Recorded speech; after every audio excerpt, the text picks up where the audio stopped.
There is a rifle in production today that carries the name of a man Winchester once ignored. Not a general, not an inventor, a writer. A man who spent 30 years behind a typewriter in Idaho arguing about cartridges and wood grain and the correct weight of a hunting rifle. Winchester put his name on it in 2012. He had been gone since 1978. They did not do it to honor him. They did it because they spent nearly 30 years trying to prove he was wrong about what a rifle should be, and the American hunter never agreed with them. His name was Jack O'Connor, and this is how one man with a column and a set of opinions changed what an entire country believed about rifles. To understand what O'Connor accomplished, you have to picture a quieter world without the noise. No online forums, no sponsored videos, no algorithm pushing content at 2 in the morning. A hunter in 1950 who wanted a serious answer about rifles had to find someone he respected or pick up a magazine. And if he picked up Outdoor Life, he found the same byline every single month for 31 years. O'Connor was not famous because he was loud. He was trusted because he was consistent. He made claims, named the animal, the distance, the conditions, and stood behind the result. When the data proved him wrong, he printed the correction. In an era when that was rare, it made him nearly impossible to ignore. He grew up in Nogales, Arizona, born on January 28, 1902, when Arizona was still a territory, not yet a state. His parents separated early, and his grandfather, a serious bird hunter, raised him. The boy learned to shoot in desert country, where the distances are long and the margin for error is small. A missed shot out there does not just mean an empty bag. It means a long walk home with nothing to show for the day. That early education in consequences stayed with him for the rest of his life. He earned a master's degree in English and journalism from the University of Arizona, and he became the first journalism professor the school ever hired. He had the tools of a serious writer before he ever turned them toward firearms. A man who could handle a rifle and also handle a sentence, who understood ballistics and also understood how to make a reader care about them.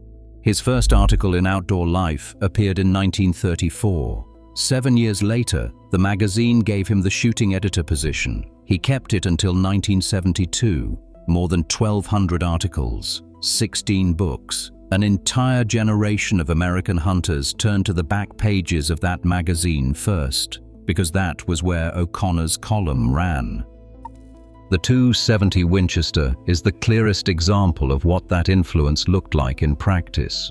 Winchester introduced the cartridge in 1925.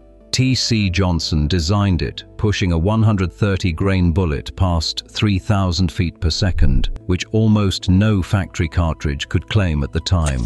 Flat shooting, light recoiling, accurate at distance. By any technical measure, it deserved serious attention. The market ignored it. The .30-06 had come home from the First World War with a reputation nothing could touch. Surplus ammunition was everywhere and essentially free. The .270 had better numbers and no history, and history won.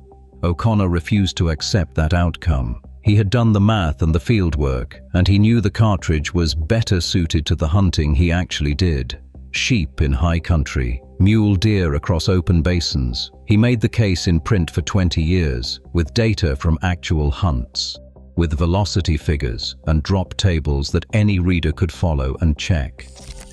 The cartridge went from a commercial near failure to one of the most carried deer rounds in the country. Not because Winchester ran better advertisements, because one writer told the truth about it long enough that people listened. His rifle of choice was a Model 70 Winchester, built to a standard he described in precise detail for 2 decades. A controlled round feed system, a receiver cut from solid bar stock, hand-cut checkering with clean edges because a person cut each line, not a machine pressing a panel into soft wood.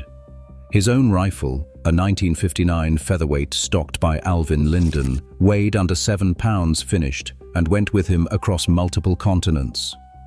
He was not describing a product, he was defining what the thing should be, and that definition written and defended month after month for 2 decades, became the measure American hunters used without knowing they were using it.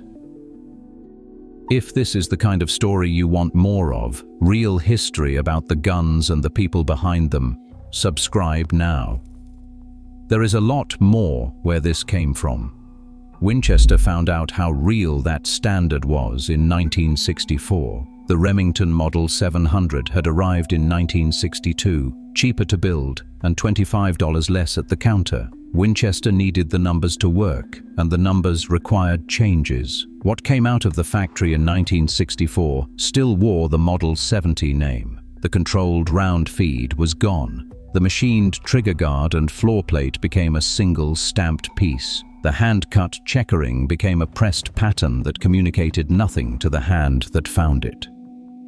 O'Connor wrote that he nearly fell into a swoon at the first look at the pilot model. He acknowledged the rifle would function. What he communicated in the careful sentences of a trained writer was that the rifle he had spent 20 years holding up as a standard had been replaced by something that met a price point. That was enough. His readers understood exactly what it meant. Hunters began paying more for used pre-1964 Model 70s than for the new version on the same shelf. Worn rifles with scratched stocks and thinning bluing were worth more than new production. Winchester had stopped making the thing everyone wanted. That had no precedent in American firearms history. A manufacturer had cut costs and accidentally made the original version more valuable in the same motion. O'Connor died on January 20th, 1978, 2 days short of his 76th birthday. He did not live to see Winchester spend the next 3 decades walking back the 1964 decision. By 2006, the entire Model 70 line had returned to controlled round feed. In 2012, Winchester released the tribute model with his name on the stock. A featherweight in .270 Winchester, French walnut, hand-cut checkering, built the way he always said it should be built, by a company that had once decided his opinion did not matter. His papers are held at Washington State University. His books remain in print. The center in Lewiston, Idaho that carries his name keeps his rifles and his trophies. The .270 Winchester outsells cartridges introduced decades after his death. What O'Connor understood, and what Winchester learned at considerable cost, is that a standard held honestly in public for long enough stops being one man's opinion. Hunters who never read a word he wrote still pick up a rifle and know immediately whether it feels right or not. They inherited that judgment without knowing where it came from.